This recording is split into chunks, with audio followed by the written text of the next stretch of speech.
Hello વિદ્યાર્થી મિત્રો, તો આજે આપણે ધોરણ 9માં વિજ્ઞાનમાં ચેપ્ટર પહેલું જોઈશું, આપણી આસપાસમાં દ્રવ્ય. તો આજે આપણે લેક્ચર નંબર છે ત્રીજો લેક્ચર છે.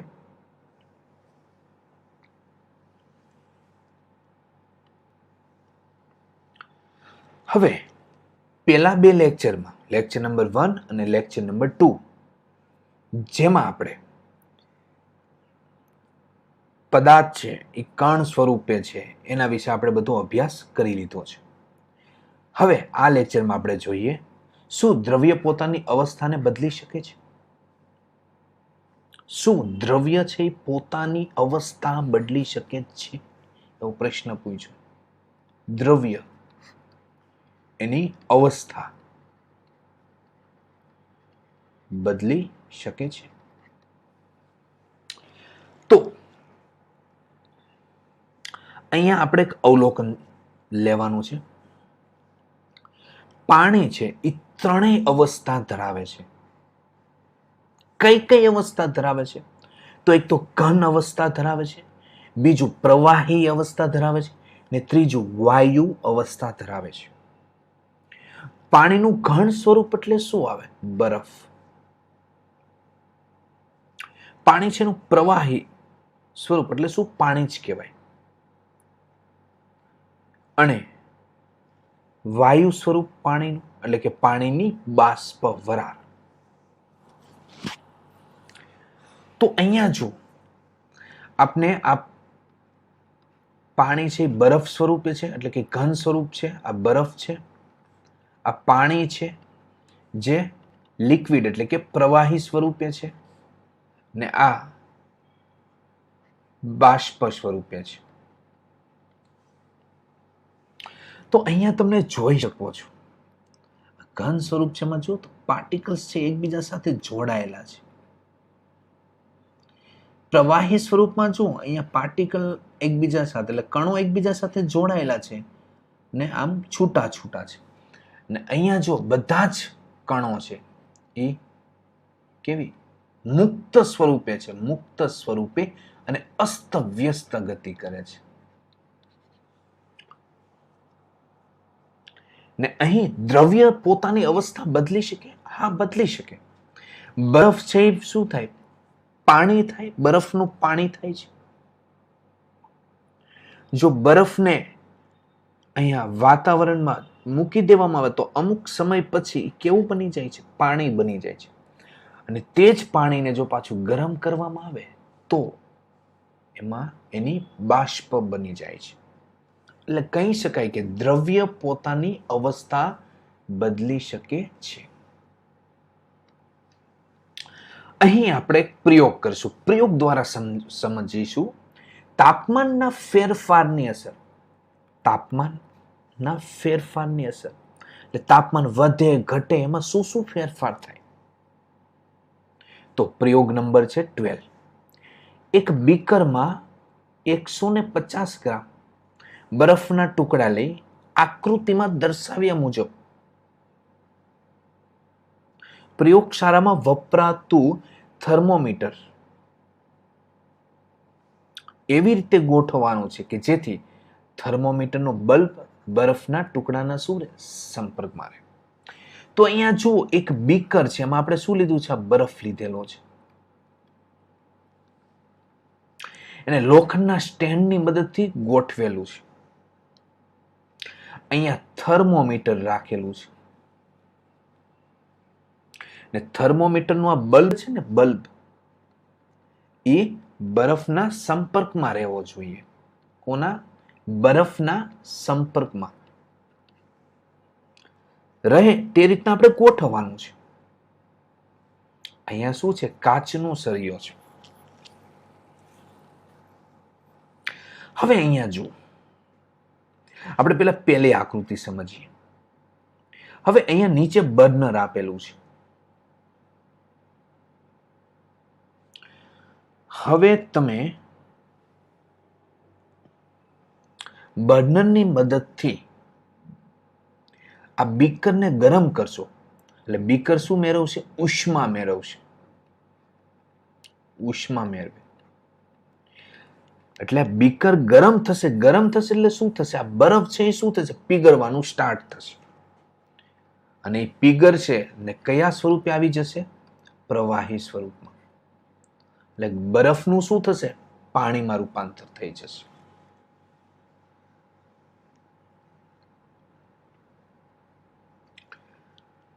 એટલે અહીંયા જો બરફ છે એ પ્રવાહી સ્વરૂપમાં રૂપાંતર થાય છે. ક્યારે? તમે ઉષ્મા આપો ત્યારે.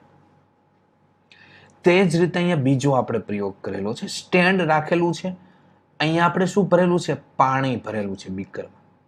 કાચનો સળિયો છે, હલાવવા માટે છે. થર્મોમીટર ગોઠવેલું છે.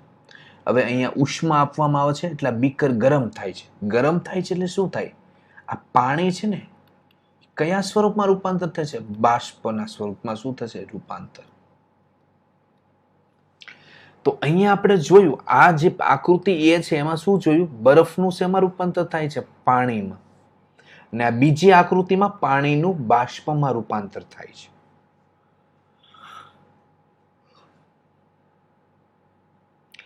તો અહીંયા તાપમાનના ફેરફારની શું થાય છે? અસર થાય છે.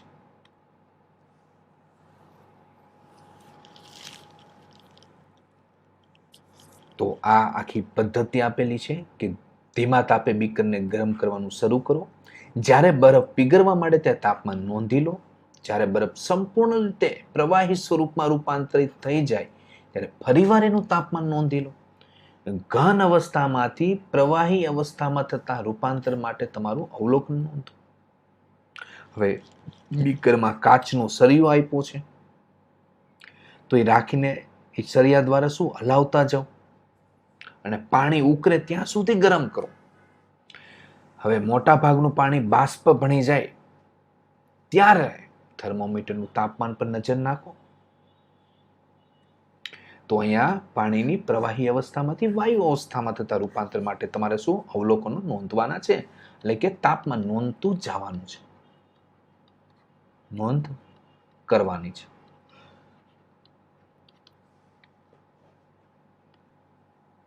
તો શું તારણ આવ્યું?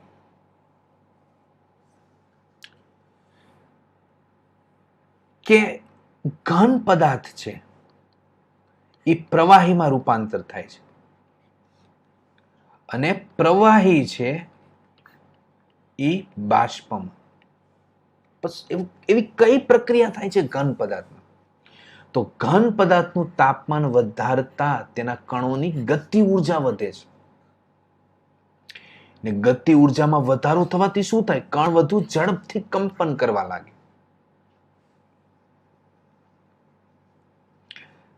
અહીંયા જો આ ઘન પદાર્થના અણુઓ આ રીતના જોડાયેલા હોય છે, એકબીજા સાથે આકર્ષણ બળથી જોડાયેલા હોય છે. હવે તમે આને ઉષ્મા આપો, તાપમાન આપો, ઉષ્મા આપવામાં આવે, ઉષ્મા આપો તો શું થાય? આ જે છે એ પદાર્થોની ગતિ ઉર્જા વધવા લાગે, આમ ગતિ કરવા લાગે. આ રીતે ગતિ કરવા લાગે એટલે આ રીતના વાઇબ્રેશન કરવાનું સ્ટાર્ટ કરે. આ રીતના શું કરતા હોય છે? વાઇબ્રેશન કરતા હોય છે. કંપન શબ્દ કયો વાપર્યો છે? કંપન. એટલે અહીંયા આકર્ષણ બળ છે કેવું પડવા લાગે? નબળું પડવા લાગે. કેવું?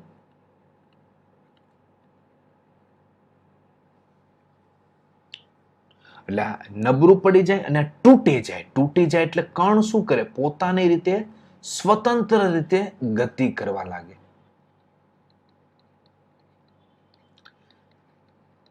સ્વતંત્ર રીતે તે ગતિ કરવા લાગશે. ને એક અવસ્થા એવી આવશે કે આ ઘન પદાર્થ છે સંપૂર્ણપણે કયા સ્વરૂપમાં પીગળી જશે? પ્રવાહી સ્વરૂપ.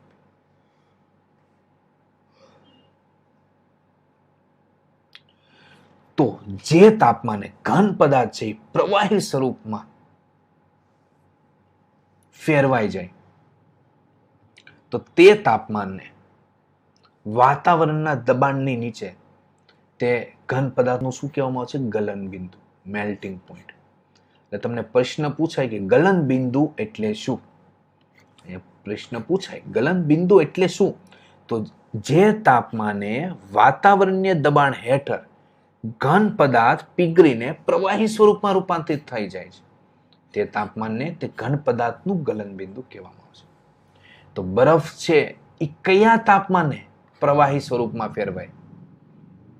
તો 273.15 કેલ્વિન તાપમાન. એટલે બરફનું ગલન બિંદુ કેટલું છે? 273.15 કેલ્વિન. પછી જ્યાં પીગળવાની પ્રક્રિયા છે એટલે કે ઘનના પ્રવાહી સ્વરૂપમાં રૂપાંતરણની પ્રક્રિયાને શું કહેવાય? ગલન કહેવાય. ગલન એટલે શું? ગલન એટલે શું એવો પ્રશ્ન તમને પૂછે તો જે ઘન પદાર્થ છે એનું પ્રવાહી સ્વરૂપમાં રૂપાંતરણની પ્રક્રિયા જે થાય છે એને શું કહેવામાં આવશે? ગલન. તો અહીં એક પ્રશ્ન છે, જો તો કોઈ ઘન પદાર્થના ગલન વખતે તાપમાન અચળ રહે તો ઉષ્મા ઉર્જા ક્યાં જાય? તાપમાન અચળ રહેતું હોય તો ઉષ્મા ઉર્જા ગઈ ક્યાં? તો ભાઈ ઉષ્મા ઉર્જા છે ક્યાં ગઈ? તો એ ઘન પદાર્થનું કઈ પ્રવાહી સ્વરૂપમાં રૂપાંતર કરવામાં વપરાય જાય છે. ગુપ્ત ઉષ્મા એટલે શું?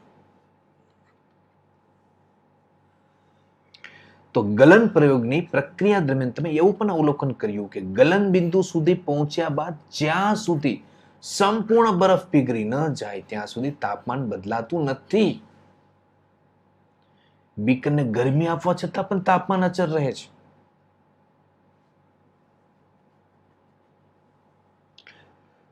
એટલે કે કણો વચ્ચેના પારસ્પરિક આકર્ષણ બળની ઉપરવટ જઈને દ્રવ્યની અવસ્થાને બદલવા માટે ઉષ્માનો ઉપયોગ થાય છે.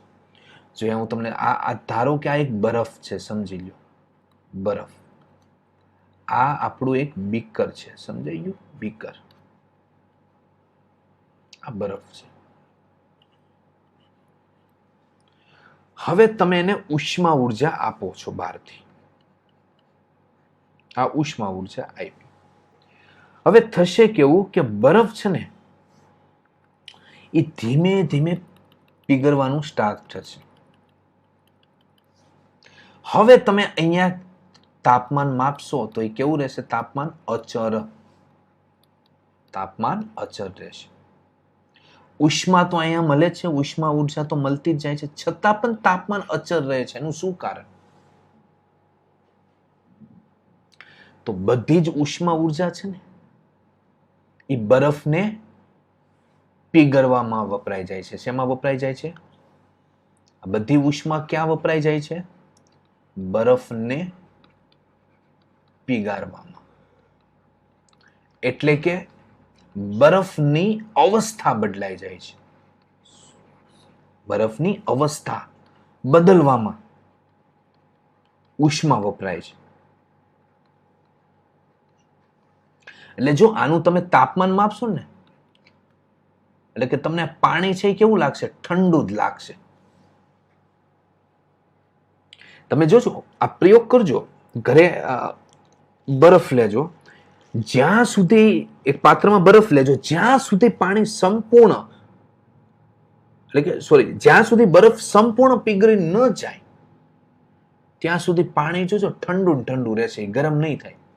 હા, બરફ સંપૂર્ણ પીગળી જાય પછી અમુક સમય પછી પાણી ગરમ થશે. એટલે તમને પ્રશ્ન થશે કે આ બધી ઉષ્મા ગઈ ક્યાં? તો એ ઉષ્મા છે એ બરફને પીગાળવામાં વપરાઈ ગઈ.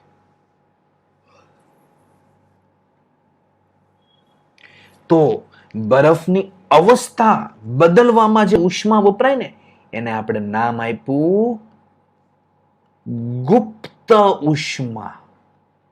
શું નામ આપ્યું? ગુપ્ત ઉષ્મા. ઇંગ્લિશમાં કહેવામાં આવે લેટેન્ટ હીટ. ગુપ્ત ઉષ્મા. ગુપ્ત એટલે શું થાય? છુપાયેલી.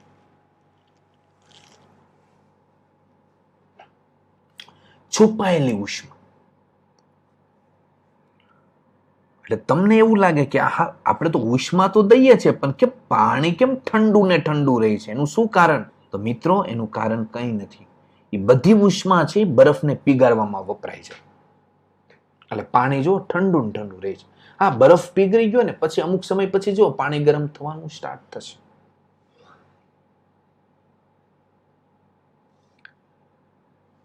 એટલે તાપમાન કેવું રહે છે? અચળ.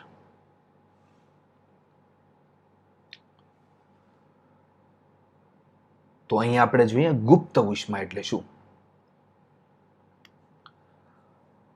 હવે જોઈએ ગલન ગુપ્ત ઉષ્મા કોને કહેવાય? તો વ્યાખ્યા આપી છે, પદાર્થના ગલન બિંદુ જેટલા તાપમાને એક વાતાવરણ દબાણે 1 કિલોગ્રામ ઘન પદાર્થને પ્રવાહી અવસ્થામાં રૂપાંતરિત કરવા માટે જરૂરી ઉષ્માને શું કહેવાય? ગલન ગુપ્ત ઉષ્મા, લેટન્ટ હીટ ઓફ ફ્યુઝન.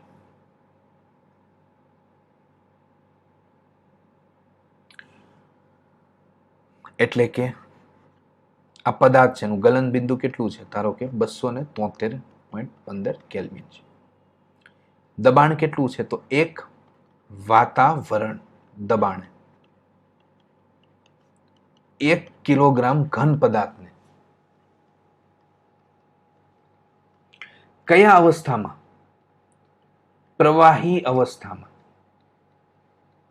રૂપાંતરિત કરવા માટે જરૂરી ઉષ્માને શું કહેવાય? ગલન ગુપ્ત ઉષ્મા કહેવામાં આવે છે. તો પ્રવાહી અવસ્થામાં રૂપાંતર કરવા માટે જે ઉષ્મા આપવી પડે ને, આ ઉષ્માને શું નામ આપ્યું આપણે? ગલન ગુપ્ત ઉષ્મા.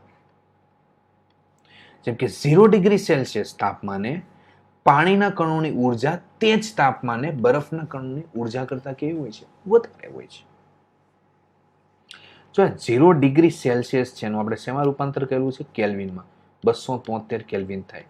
જનરલી લખાય 273.15 કેલ્વિન, પરંતુ આપણે 273 કેલ્વિન લખીએ છીએ સરળતા ખાતર.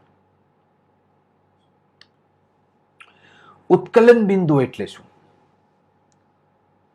હવે જ્યારે આપણે બીકરમાં પ્રવાહી લઈ લઈએ, પાણી, આ બીકરમાં આપણે પાણી લઈ લીધું છે.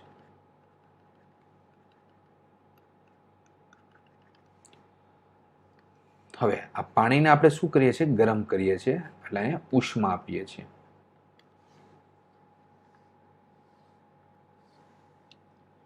તો જ્યારે આપણે પાણીને ઉષ્મા ઉર્જા આપીએ છીએ ત્યારે કણો વધુ ઝડપથી ગતિ કરવા લાગે ને એક નિશ્ચિત તાપમાન સુધી પહોંચીને કણોમાં એટલી ઉર્જા આવી જાય કે જેથી પરસ્પરના આકર્ષણ બંને તોડી સ્વતંત્ર થઈ જાય. આ તાપમાને પ્રવાહી અવસ્થાનું વાયુ અવસ્થામાં રૂપાંતર થવા લાગે.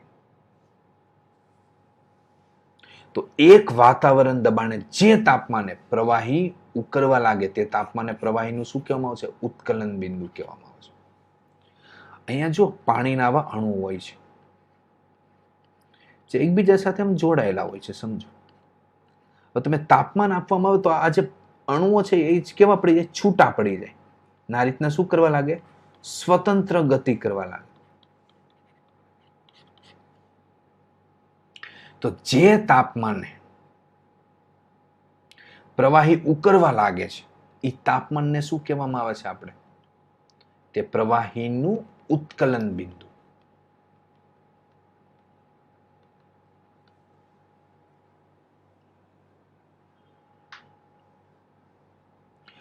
ઉત્કલન બિંદુ શું છે? જથ્થાત્મક ઘટના કહેવામાં આવે છે. જથ્થાત્મક ઘટના છે.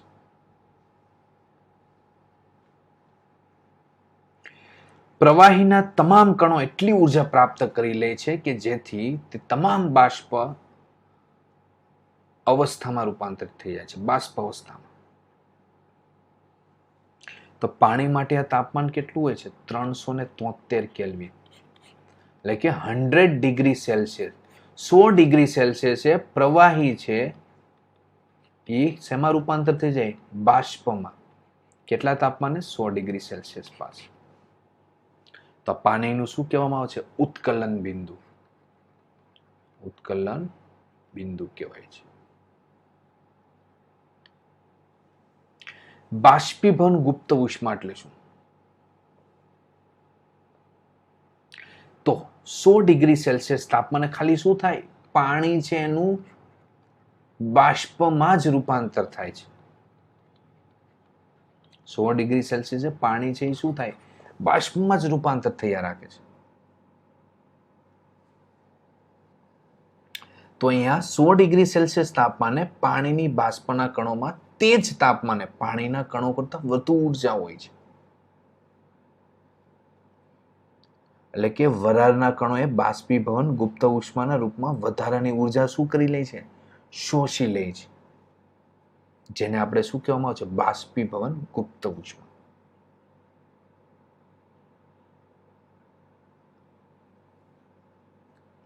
ઓકે, બાષ્પીભવન ગુપ્ત ઉષ્મા કહેવામાં આવે છે.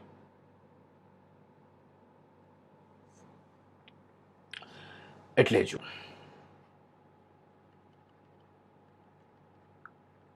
આ પાણીને આપણે ગરમ કરવામાં આવશે તો સૌથી પહેલા શું થશે? પાણીનું તાપમાનમાં વધારો થાય. એટલે વધારો થયા રાખશે પાણીનું તાપમાન, અને 100 ડિગ્રી સેલ્સિયસે પહોંચે એટલે એનું કેમાં રૂપાંતર થવામાં લાગે? બાષ્પમાં. હવે પાણીનું તાપમાન 100 ડિગ્રી સેલ્સિયસ જ રહેશે, પરંતુ બધું જ પાણી શેમાં રૂપાંતર થઈ જશે? બાષ્પમાં. તો તમે ઉષ્મા આપશો તો બધી ઉષ્મા ગઈ ક્યાં? તો એ ઉષ્મા ક્યાં ગઈ?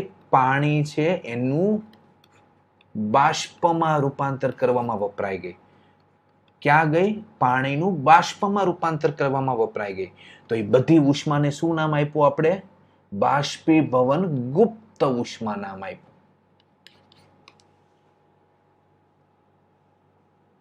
તો અહીંયા કહી શકો ઘન અવસ્થાને ઉષ્મા આપો તો પ્રવાહી અવસ્થા, ને પ્રવાહી અવસ્થામાં ઉષ્મા આપો તો વાયુ અવસ્થા. ને વાયુ અવસ્થાને ઠંડુ કરતા એ પ્રવાહી અવસ્થામાં જાય, ને પ્રવાહીને ઠંડુ કરવામાં આવે તો ઘન અવસ્થામાં જાય. આ તો આપને ખબર જ છે. જેમ કે બરફ લ્યો, બરફને થોડીક ઉષ્મા આપો તો શેમાં રૂપાંતર થઈ જાય? પાણીમાં. પાણીને ઉષ્મા આપો તો એ બાષ્પમાં. એ બાષ્પને ભેગી કરી લ્યો ને ઠંડી પાડો તો ફરીથી પાણી, અને એ પાણીને પાછું ફ્રીજમાં મૂકી દો, ઠંડુ કરો એટલે શું રૂપાંતર થઈ જાય? બરફ. તો આના ઉપરથી શું તારણો આવ્યા? તો તાપમાન બદલીને પદાર્થને એક અવસ્થામાંથી બીજી અવસ્થામાં રૂપાંતર કરી શકાય છે. તાપમાન બદલીને.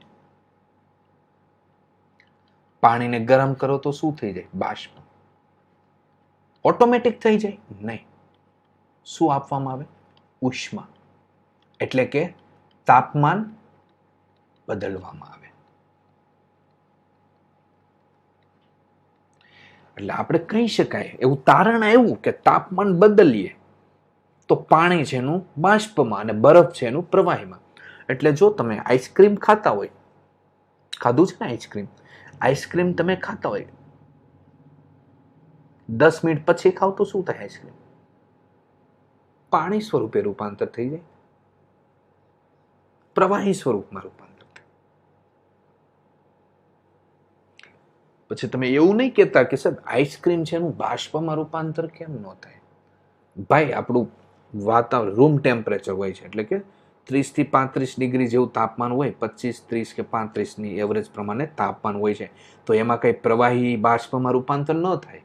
એના માટે ઓછામાં ઓછું 100 ડિગ્રી સેલ્સિયસ જોઈએ, ઉત્કલન બિંદુ જેટલું જોઈએ.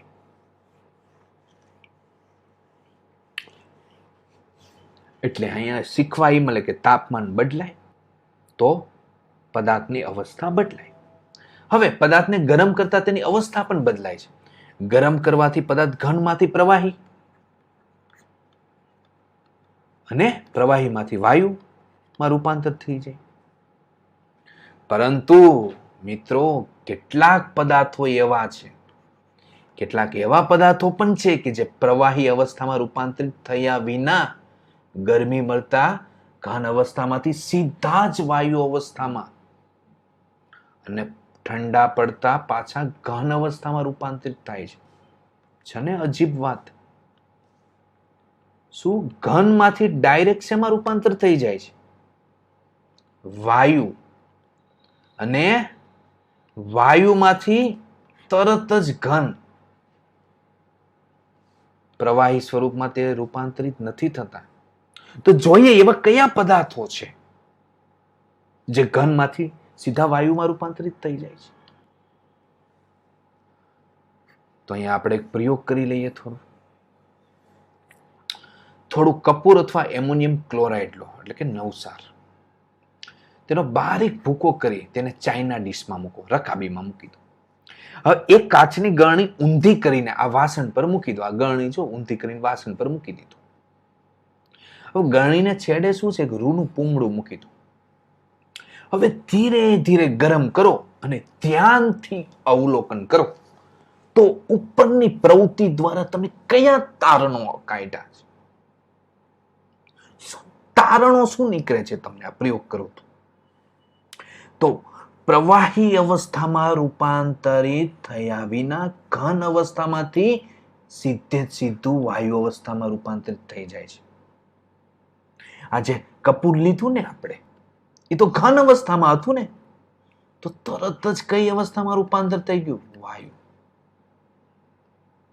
તો અહીંયા ઘન અવસ્થાનું ડાયરેક્ટ વાયુ અવસ્થામાં રૂપાંતરિત થાય છે.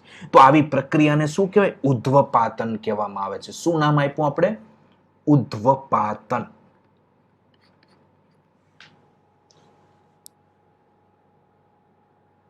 અહીંયા જુઓ, પ્રવાહી અવસ્થામાં રૂપાંતરિત થયા વિના જ વાયુ અવસ્થામાંથી સીધે સીધું ઘન અવસ્થામાં રૂપાંતરિત થઈ જાય, તે પ્રક્રિયાને નિક્ષેપણ કહેવાય. શું? વાયુનું ડાયરેક્ટ કઈ અવસ્થામાં? ઘન અવસ્થામાં રૂપાંતરિત થાય, તેને શું કહેવામાં આવે છે? નિક્ષેપણ પ્રક્રિયા. તો વિદ્યાર્થી મિત્રો ખ્યાલ પડી ગયો ઉદ્ધ્વપાતન કોને કહેવાય ને નિક્ષેપણ કોને કહેવાય? ઉદ્ધ્વપાતન એટલે ઘનનું વાયુ, અને નિક્ષેપણ એટલે વાયુનું ઘન. સમજાઈ ગયું? વિદ્યાર્થી મિત્રો, આમાં તમે કપૂર જોયું છે? તમે કપૂરનો યુઝ ક્યાં થાય ખબર છે તમને? જ્યારે આરતી કરતા હોય ને તો જોજો કપૂર રાખવામાં આવે. ને તમે જો કપૂર જોયું હોય ને તો વિદ્યાર્થી મિત્રો અત્યારે જ કોમેન્ટ બોક્સ ઉપર તમે છે ને યસ કરીને કોમેન્ટમાં લખો, હા સર અમે જોયેલું છે. ચાલો નેક્સ્ટ જોઈએ. દબાણના ફેરફારની અસર, effect of change of pressure. દબાણના ફેરફારની શું અસર થાય? તો અગાઉ આપણે શીખી ગયા છે કે ઘટક કણો વચ્ચેના અંતર જુદા જુદા હોવાને કારણે દ્રવ્યની જુદી જુદી અવસ્થાઓમાં વિવિધતા જોવા મળે છે. એ તો ખ્યાલ છે, આપણે અગાઉ જોઈ ગયા છીએ. કોઈ ગેસ સિલિન્ડરમાં ભરેલા વાયુ પર દબાણ લગાવીને સંકોચન કરવાથી શું થશે? શું તેના કણો વચ્ચેનું અંતર ઓછું થઈ જાય છે? હા. શું તમને લાગે છે કે દબાણ વધારવા કે ઘટાડવાથી પદાર્થની અવસ્થામાં ફેરફાર થઈ શકે છે? તો અહીંયા જુઓ, એક પિસ્ટન આપેલું છે, અહીં નળાકાર સિલિન્ડર છે, અહીંયા વાયુ છે. પિસ્ટનને દબાવવામાં આવે છે તો જો એનું સંકોચન થાય છે. પિસ્ટનને હજી વધુ દબાવવામાં આવે છે તો હજી એનું વધુ શું થઈ ગયું? સંકોચન. એટલે દબાણ વધારવાથી દ્રવ્યના કણોને વધુ નજીક લાવી શકાય. કેવા? વધારે ને વધુ નજીક તમે લાવી શકો છો. તો અહીંયા એ પણ થાય, દબાણ તમે વધારવાથી ને તાપમાન ઘટાડવાથી વાયુનું પ્રવાહી સ્વરૂપમાં રૂપાંતર થાય. કયા સ્વરૂપમાં? વાયુનું પ્રવાહી. એટલે જો આપણું એલપીજી બોટલ હોય ને એ ગેસ જ હોય, પણ અંદર શું કઈ વાયુ ભરેલો છે? શું ભરેલું હોય છે અંદર? એલપીજી પ્રવાહી સ્વરૂપે હોય છે. સમજ પડી આ વસ્તુની? કેટલું એમાં દબાણ છે. ખાલી બાટલો ને ભરેલો એ સિલિન્ડરનો બાટલો તમે ઉચ્ચક જોતો ખરા એટલે ખ્યાલ પડે તમને. દબાણ વધવાથી તાપમાન ઘટવાથી વાયુનું કયું રૂપાંતર થાય? પ્રવાહી. શું તમે ઘન કાર્બન ડાયોક્સાઇડ વિશે સાંભળ્યું છે? અહીંયા જો આકૃતિમાં આપેલો છે, આ શું આપેલું છે? ઘન કાર્બન ડાયોક્સાઇડ છે. જોયેલો છે તમે? મિત્રો હું કહી દવાનો યુઝ ક્યાં થયો? લગ્નમાં રિસેપ્શનમાં ઘણા લોકો આનો યુઝ કરે છે. ઓલા ધુવાડા કાઢતા હોય ને, આમ કઈક માટલી મૂકેલું હોય, આમ ધુવાડા નીકળતા હોય, એ આ વસ્તુ હોય, ઘન કાર્બન ડાયોક્સાઇડ. ખબર પડી ક્યાં યુઝ થાય? તો તેને ઊંચા દબાણે સંગ્રહિત કરવામાં આવે છે. જો વાતાવરણના દબાણે, એટલે કે એક વાતાવરણ પાસે તે હોય તો ઘન કાર્બન ડાયોક્સાઇડ પ્રવાહી અવસ્થામાં આવ્યા વિના સીધું જ વાયુ અવસ્થામાં રૂપાંતરિત થઈ જાય છે. શું થાય કે આ ઘન કાર્બન ડાયોક્સાઇડ છે એને ક્યાં રાખવામાં આવે છે? ઊંચા દબાણે રાખવામાં આવે. પરંતુ જો આ એક વાતાવરણ દબાણ પાસે આવે, એક વાતાવરણ દબાણ એટલે આપણે વાતાવરણમાં એને ખુલ્લો મૂકવામાં આવે તો શું થાય? તો એ પ્રવાહી સ્વરૂપમાં ફર્યા વગર સીધો જ વાયુ સ્વરૂપમાં રૂપાંતરિત થાય. જો અહીંયા વાયુ સ્વરૂપ દેખાય છે ને તમને, આવું છે. કયા સ્વરૂપમાં? વાયુ સ્વરૂપમાં રૂપાંતરિત થઈ જાય. એટલે આ ઘન CO2 ને શું કહેવામાં આવે છે? સૂકો બરફ કહેવામાં આવે. શું નામ આપ્યું છે આને? સૂકો બરફ. છે બરફ જેવો જ લાગે છે, સૂકો બરફ. સમજ પડી આવી છે?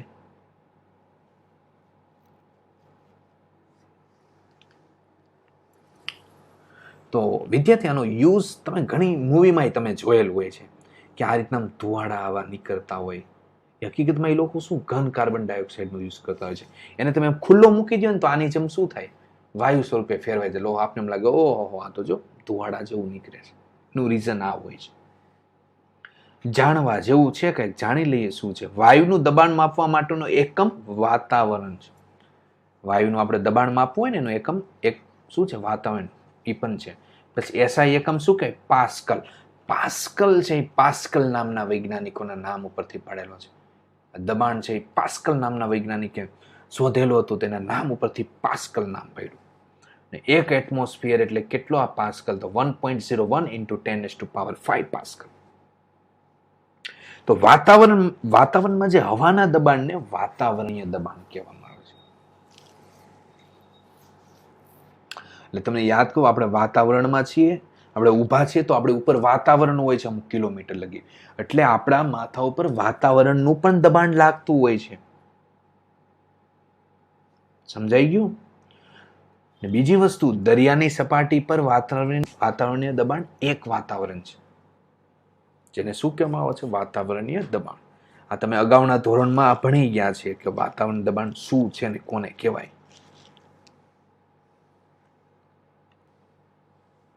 તો આ રીતના આપણે કહી શકીએ કે પદાર્થની અવસ્થાઓ એટલે કે ઘન, પ્રવાહી અને વાયુ દબાણ અને તાપમાન દ્વારા નક્કી થાય છે. ઓકે, તો ઘન અવસ્થાનું ઉધ્વપાતન થઈને વાયુ, વાયુનું સઘનન થઈને પ્રવાહી અને પ્રવાહીનું ઘનીકરણ એટલે ઠારણ થઈને પાછું ઘન બનતા જાય છે. આ જ રીતે પ્રવાહીનું બાષ્પીભવન થઈને વાયુમાં, વાયુનું નિક્ષેપણ થઈને પાછું ઘન, ઘનનું ગલન થઈને પાછું પ્રવાહી. આ ચક્ર તમારે યાદ રાખવાનું છે. બાષ્પીભવન એટલે શું? તો એક ચોક્કસ તાપમાને દરેક ઘન, પ્રવાહી કે વાયુ પદાર્થના કણો જુદી જુદી માત્રામાં ગતિ ઉર્જા ધરાવે છે. તો પ્રવાહીઓમાં સપાટી પર રહેલા કણોને કેટલા અંશે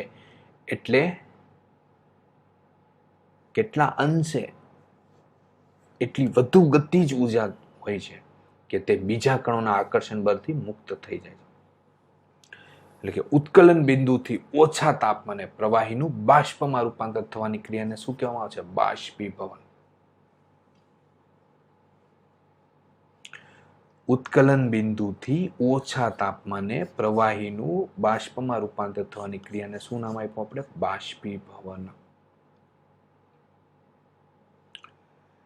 તો બાષ્પીભવનને અસર કરતા પરિબળો, તો એક કસનળીમાં 5 ml પાણી લ્યો, તેને બારી પાસે અથવા પંખા નીચે મૂકી રાખો. ચાઇના ડીશમાં પણ 5 ml પાણી લઈ તેને બારી પાસે પંખા નીચે મૂકી રાખો. ખુલ્લી રાખેલી ચાઇના ડીશમાં 5 ml પાણી લઈ તેને તમારા વર્ગના કોઈ કબાટમાં અથવા વર્ગની છાંજલી એટલે મારિયા ઉપર મૂકી રાખો. તાપમાન નોંધો. તો તમામ પરિસ્થિતિમાં બાષ્પીભવન માટે લાગેલ સમય અને દિવસોની નોંધ કરો. તો વરસાદના દિવસોમાં આ ત્રણેય તબક્કાનું પુનરાવર્તન કરી તમારા અવલોકન નોંધતા જાઓ. તો અહીંયા બાષ્પીભવન છે એના પર તાપમાનની અસર, સંપર્ક સપાટીનું ક્ષેત્રફળ અને પવનની ઝડપ એના ઉપર પણ આધાર રાખે છે.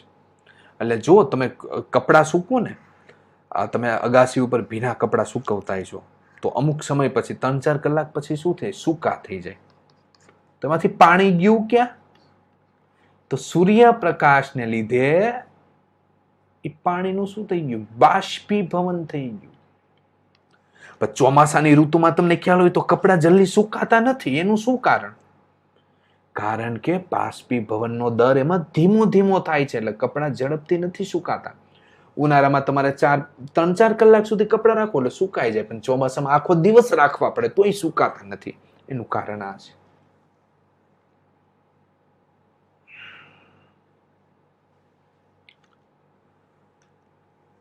તો બાષ્પીભવનનો દર નીચેના કારણો પર આધાર રાખે છે.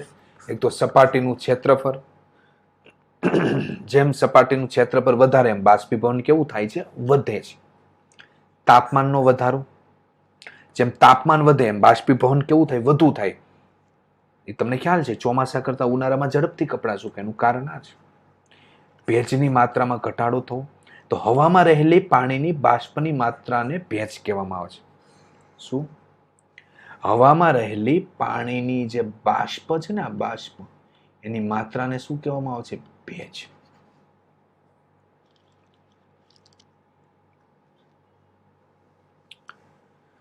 કોઈ નિશ્ચિત તાપમાને આપણી આસપાસની હવામાં એક નિશ્ચિત માત્રા કરતાં વધુ પાણીની બાષ્પ રહી શકે નહીં.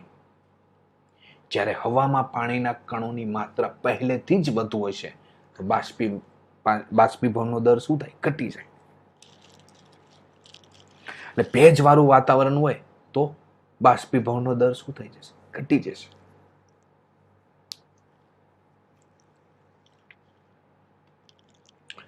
પવનની ઝડપમાં વધારો.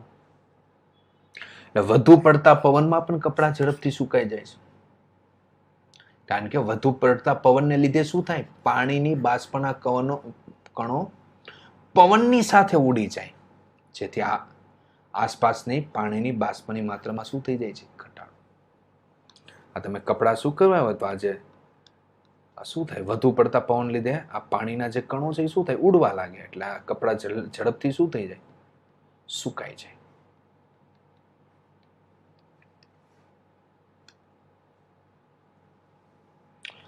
હવે જો બાષ્પીભવનને કારણે ઠંડક કેવી રીતે ઉદ્ભવે? ઠંડક તો ખુલ્લા પાત્રમાં રાખેલા પ્રવાહીમાં દરેક તાપમાને સતત બાષ્પીભવન થતું હોય છે. બાષ્પીભવન દરમિયાન ઉર્જાનું પુનઃ પ્રાપ્ત કરવા માટે પ્રવાહીના કણો પોતાની આસપાસ ઉર્જાનું શું કરે છે? શોષણ કરે છે, જેને આસપાસમાં શું? ઠંડક ફેલાય છે. ખુલ્લા પાત્રમાં તમે પ્રવાહી મૂકી દો, સતત બાષ્પીભવન થતું રહે, એટલે શું? આજુબાજુ તમે જુઓ તો થોડીક ઠંડક લાગે. એટલે જો ઉનાળાના દિવસોમાં તમે આજુબાજુમાં શું? પાણીનો છંટકાવ કરો ઠંડક માટેનું કારણ આ છે. પછી જ્યારે તમે એસીટોન એટલે નખ પરની પોલિશ દૂર કરતું પ્રવાહી, અને એસીટોન કહેવાય, ને પોતાની હથેળી પર મૂકો છો ત્યારે શું થાય છે? તેના કારણે તમારી હથેળી કે તેની આસપાસમાંથી ઉર્જા મેળવે છે અને બાષ્પીભવન તરત થઈ જાય છે. તેથી હથેળી પર ઠંડકનો અનુભવ થાય, આમ ઠંડુ લાગે તમને. એનું કારણ આ છે.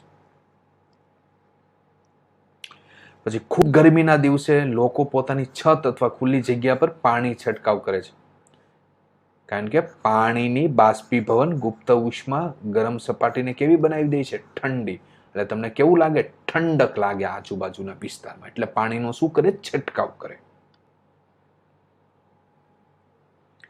હવે આ ટોપિક જોઈએ. ગરમીના દિવસોમાં સુતરાઉ કપડાં શા માટે પહેરવા જોઈએ?